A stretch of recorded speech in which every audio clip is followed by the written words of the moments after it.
Ja tu dzīvo bailēs, un ja tu neapzinies, kas tu patiesībā esi, tad likumprojekti par obligātu vakcināciju bērniem un visādas apspriešanas, parakstu vākšanas, tad tas būs tavs ceļš.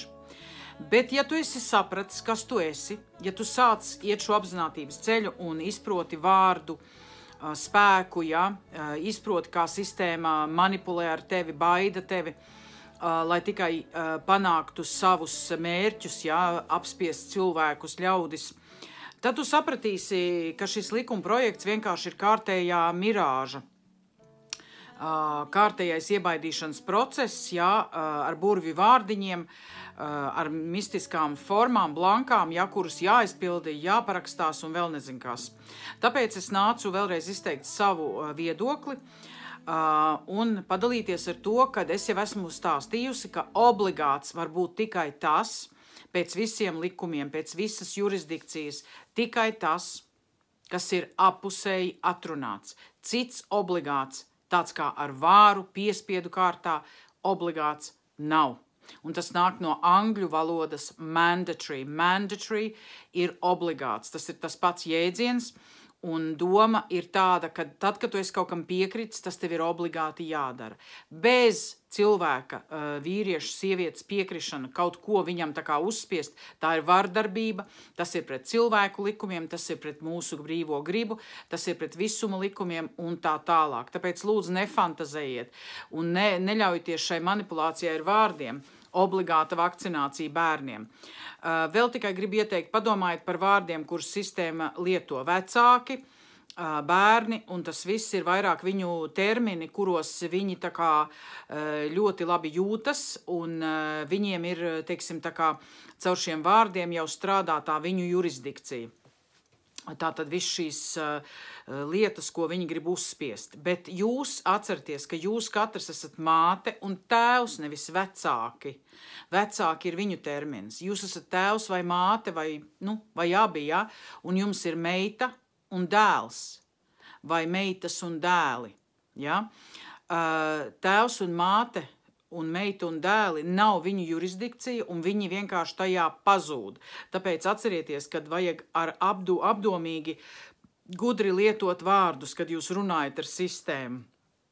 Tātad pateicu par obligāto, kas nav obligāts, ja nu vienīgi ir abas puses atrunājušas, pastāstīju jums par to, kā pareizi lietot vārdus. Tālāk šajās formās tur ir vārdi atsakos, apzinos, ko un kā un tā.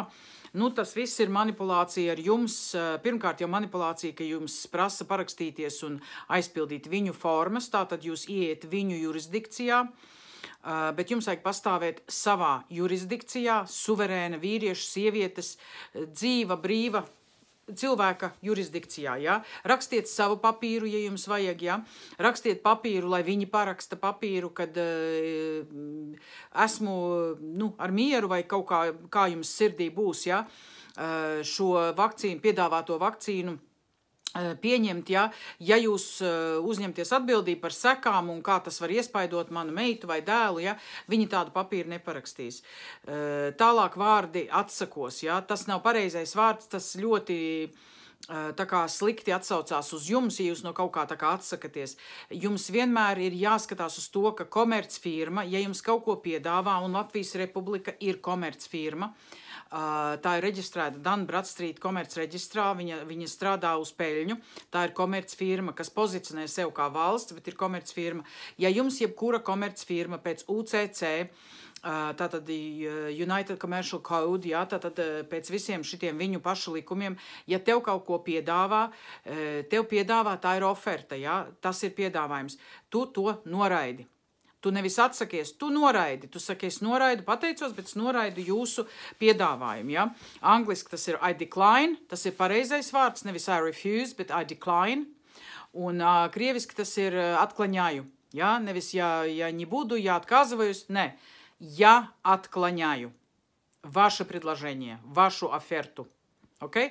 Vienkārši īsi kodolīgi. Kā saka, noraidat, Vajag saprast par tiem vārdiem, ar kuriem es par to visu esmu daudz stāstījusi, bet šodien es ienācu ar tādu tā kā īsu kopsavilkumu tieši par šo saucamo likumprojektu, kas atkal ir tāds tā kā gaslightings, jā, vienkārši cilvēkus manipulē. Nu, lūk, tad atcerieties. Pirmkārt, neiet viņu jurisdikcijā, rakstiet savu papīru un rakstiet es, dzīva sieviete, māte savai meitai vai dēlam, kā nu jums sirdī būs, bet rakstiet savu papīru, pat ar roku. Nav nevaina, tur ir jūsu enerģija, tur ir jūsu nodoms. Jums vienkārši jāapzinās, kas jūs esat. Un tas ir par to tēmu. Arī esmu runājusi un arī pati ar sevi strādāju. Tēma ir, kas es esmu, kur es esmu, ko es te daru. Ir jāstrādā ar sevi, jāsāk apzināties, kas tu patiesībā esi. Tu neesi papīrītis, dzimšanas apliecība vai pase, viņu jurisdikcijas, tā sakot, radītie instrumenti, fiziskā vai juridiskā persona. Tu esi dzīva sieviete vai vīrietis, protams, ja tu tādu sevi apzinies. Tu esi dzīvs gars, dvēseli, ja, miesā, sievietes miesā vai vīriešu miesā. Nu, lūk, tātad tu esi arī pamatiedzīvotājs šeit uz zemes, tu esi dzimis uz šīs zemes, ja. Tu esi dzimis un tev ir visas tiesības no dzimšanas. Vajag to visu apzināties, ja. Visas tiesības paturētas, all rights reserved, ja, tā tad angliski. To visu vajag saprast un izpētīt to vairāk un fokusēties uz šīm lietām, nevis aiz bailēm, tā sakot, ātrumā, panikā, aizpildīt kaut kādas formas un likt savu parakstu uz kaut kādiem papīriem, kas vispār nav saprotami līdz galam. Tur ir tik daudz nesaprotami. Es vispār uzskatu, ka tā ir totāla manipulācija ar cilvēkiem. Ar ļaužu prātiem, ja, un es esmu pilnībā pret to. Nu, tā gribēju pateikt, ja, kad tā tad obligāts nekas nav, ja tas nav aprunāts apusēji, nav tāds obligāts ar varu vai piespiedu kārtā. Tā jau tad ir vardarbība, un pret to ir zināmi gan augstāki likumi, gan arī cilvēktiesību likumi, un arī cilvēktiesību likumi paredz to, ka cilvēks katrs ir dzimis brīvs, ja? Mums ir brīvā griba, tātad kaut kādas runas par piespiedu kaut ko, vai tā saucamo obligātu, kā viņi mēģina to manipulēt un cilvēkiem likt domāt, ja? Apvārdojot viņus. Ja? Tas viss ir muļķības. Pilnīgas muļķības. To nu sapratīsim, tikai tik daudz gribēju iziet un pateikt. Strādājiet ar sevi, atstrādājiet bailes. Kādreiz nav pat tikai tiešas bailes, bet ir zemapziņas bailes. Ja? Ar tām vajag strādāt, apzināties sevi un strādāt ar sevi un iet uz gaismu, uz mierīgu dzīvi, ja? Mīlestības laukā. Tas ir tas, ko visiem iesaku, arī pati strādāju, neko nepozicionēju no sevis, ka esmu perfekta vai citādi, bet mācos, saprotu lietas par daudz ko un dalos. Un beigās, kā dzīva sieviete, vienkārši gribu pateikt savu brīvo gribu un savu nodomu. Es kā dzīva sieviete Ingūna, dzimusi sievietes miesā, dievišķs gars, dvēsele, dzīva, aizliedzu šīs manipulācijas ar ļaužu prātiem, aizliedzu jebkurām firmām un darboņiem, sistēmas cilvēkiem manipulēt ar ļaužu prātiem, ar cilvēku prātiem, baidīt, aizliedzu baidīt ļaudis, aizliedzu uzspiest visas šīs lietas kā obligāta vakcinācija vai citas, aizliedzu un noraidu visus jūsu piedāvājumus. Nāciet un runājiet jūs sistēmā, kas esat, nāciet un runājiet patiesību. Atklājiet, kas ir šis valsts noslēpums, lai mēs visi zinām, jo mēs jau daudz saprotam, kas tas ir, bet mēs gaidām no jums, ka jūs nāksiet un pateiksiet to visu un beigsiet manipulēt ar cilvēkiem.